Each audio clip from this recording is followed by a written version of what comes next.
اگلا سوال پوچھتے ہیں محمد تسلیم اختر انڈیا سے کہ بارات کا کھانا جائز ہے یا نہیں؟ اس میں بعض حضرات گنجائش نکالتے ہیں اور بعض بالکل نہیں نکالتے۔ اصل میں بارات ایک غیر شرعی رسم ہے جی۔ اسلام کا مزاج یہ ہے کہ نکاح کے موقع پر جتنا خرچہ ہو لڑکے والوں کی طرف سے ہو، مرد کی طرف سے ہو۔ صحیح۔ مہر ہے، نان نفقہ ہے، اور نان نفقے میں جو گھر کا سامان ہے، اسی طرح ولیمہ ہے، تو یہ سارے خرچے مرد کے کندھوں پہ ڈالے ہیں کیونکہ کمانا مرد کی ذمہ داری۔ بارات کی وجہ سے اسلام کا یہ پورا فلسفہ متاثر ہوتا ہے جی، بارات کے سیٹ اپ کی وجہ سے، اس لیے اس کا بھرپور بائیکاٹ کرنا چاہیے۔ البتہ کیونکہ اس کا کھانا بذات خود حرام نہیں ہے، یعنی ظاہر ہے وہ حلال پیسوں سے بنا ہے، تو اس کھانے کو بذات خود ناجائز نہیں کہا جا سکتا کہ یہ کھانا ہی حرام ہے، اس میں شرکت کرنا جائز نہیں ہے، اس لیے کہ غیر شرعی چیز کی تائید ہو رہی ہے۔ لیکن یہ شرکت بھی اس کے لیے ناجائز ہے جو مجبور نہ ہو۔ مجبوری سے میری مراد یہ ہے کہ بعض دفعہ ایسے ہوتا ہے کہ لڑکی والوں کو بارات کا کھانا اس لیے کھلانا پڑتا ہے کہ لڑکے والے بعد میں ان کو تانا دیتے ہیں اور اس کو بہت سخت وہ کرتے ہیں، تو جیسے ایسی مجبوری میں رشوت دینا جائز ہے۔ رشوت دینا ویسے تو جائز نہیں ہے، گناہ ہے سخت، لیکن آپ کو پتہ ہے کہ اگر میں نے نہیں دی تو میرا حق ہی نہیں ملے گا، مجھ پہ ظلم ہوگا۔ بالکل۔ تو ظلم سے بچنے کے لیے رشوت دینا جیسے جائز ہے، اس صورت میں صرف لینے والے کو گناہ ہوگا۔ ٹھیک ہے۔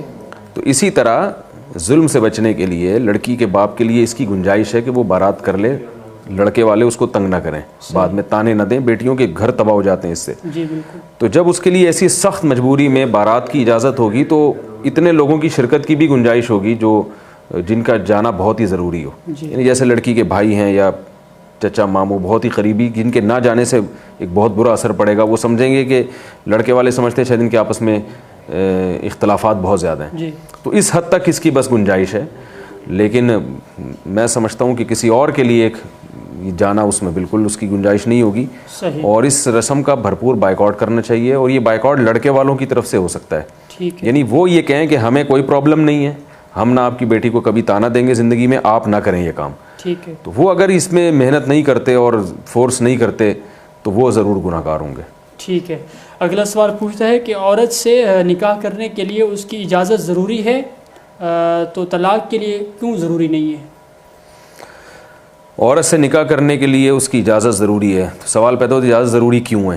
جی یہ بھی تو ایک سوال ہو سکتا ہے نا، کیوں ضروری ہے؟ ہم یہ اس کا جواب دیں گے بے اس لیے کہ اللہ اس کے رسول نے عورت کی اجازت کو ضروری قرار دیا ہے، زبردستی نہیں نکاح ہو سکتا۔ صحیح۔ تو بیائی نہیں، طلاق کا اختیار اللہ نے صرف مرد کو دیا، عورت نکاح ختم نہیں کر سکتی۔ اس کی بھی یہی دلیل ہے کہ یہ بھی اللہ نے قانون بنایا ہے۔ صحیح۔ اسلام میں عورت کی مرضی کے بغیر نکاح جائز نہیں ہے، لیکن نکاح ختم کرنے کے لیے مرد کی مرضی ضروری ہے، عورت اپنی مرضی سے نکاح ختم نہیں کر سکتی۔